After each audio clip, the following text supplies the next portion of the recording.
राज्यसभा चुनाव के बाद राजनीतिक उठापटक का दौर हुआ शुरू। ऊर्जा मंत्री डॉक्टर बी डी कल्ला ने कहा कि भाजपा की नीति और नियति दोनों साफ नहीं है। हॉर्स ट्रेडिंग करना भाजपा का काम है। सतीश पूनिया के पास यदि कोई लिस्ट है तो वो उसे कर दे सार्वजनिक। कांग्रेस को किसी भी तरह की हॉर्स ट्रेडिंग की आवश्यकता ही नहीं है।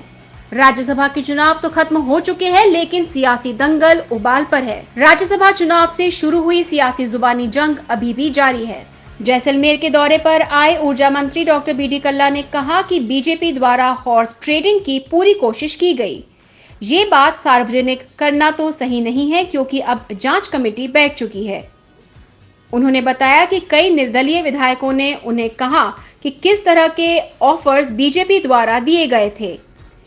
बीजेपी की नीति और नियति दोनों ही साफ नहीं है।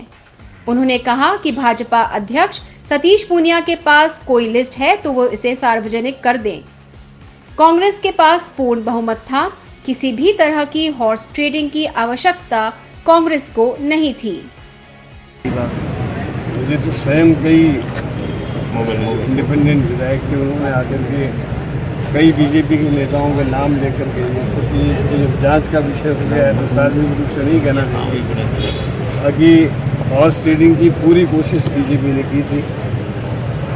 जग जाहिर है, आप इंडिपेंडेंट एमएलए को बात करेंगे तो आपको पता लग जाएगा कि किस किस ने क्या ऑफर दिए।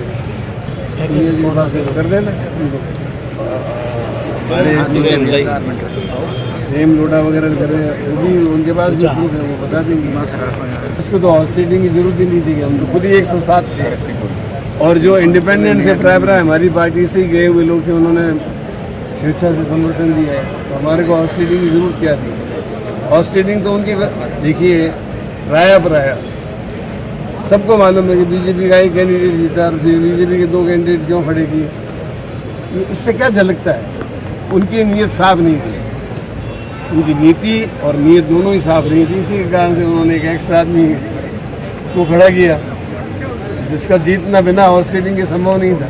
जैसलमेर से श्रीकांत व्यास की ये रिपोर्ट।